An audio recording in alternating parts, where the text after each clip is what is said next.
Jujutsu Kaisen might just have its place as one of the top anime of all times. It's got one of the best stories and power systems so intricate it makes your average IKEA manual look like a children's pop-up book.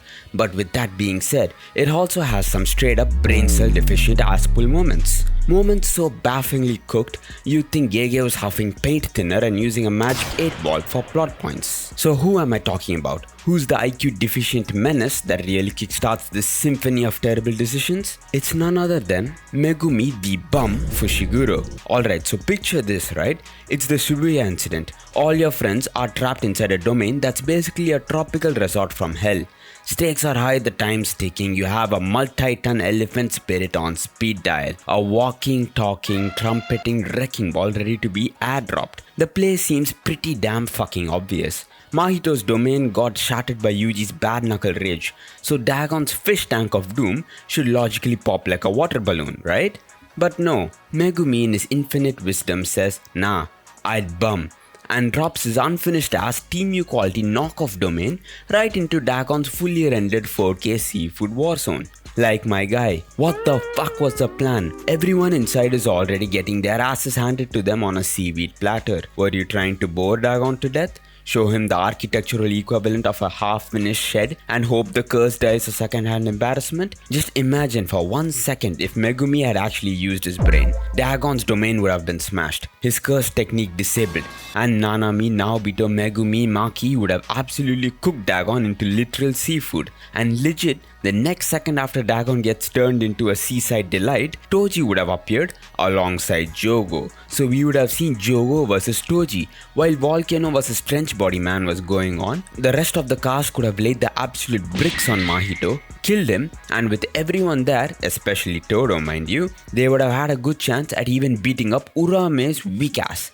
It would have legit been all Kyoto students, a full power Yuji and Todo duo, Naobito, Nanami, Maki, and finally Yuki's fine ass against two dudes. But Megumi's brain fart wasn't a solo act. This leads us to the world's worst game of telephone. So Gojo somehow missed a tiny insignificant detail about his arch nemesis Sukuna. And what was that detail? Oh, nothing major, just that Sukuna uses an open barrier domain.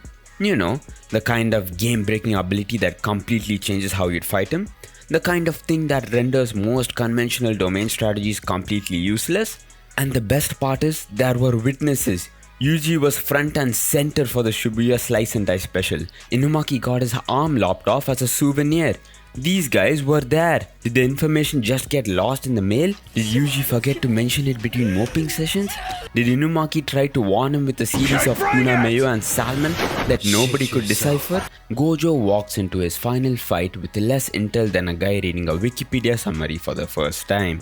But this all circles back to our original poster boy for poor life choices, Megumi Potential Man Fushiguro. This man was sitting on the nuclear option, the big red button, the ultimate get out of jail free card.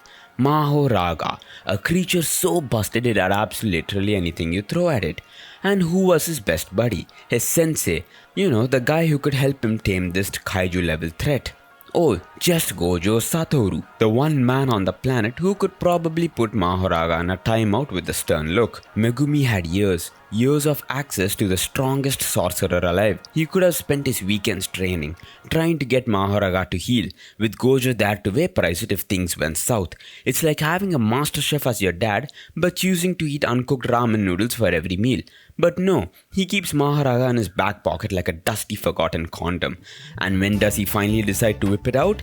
The second Gojo is safely tucked away in a Rubik's Cube from hell. He summons it not as a strategy, but as a suicide bomb, taking himself, a city block, and a femboy along with it. It's the single dumbest, most self-defeating play in the entire series. A certified grade A top tier bum moment. So what's the takeaway here? Is Jujutsu Kaisen a bad series? No, not at all.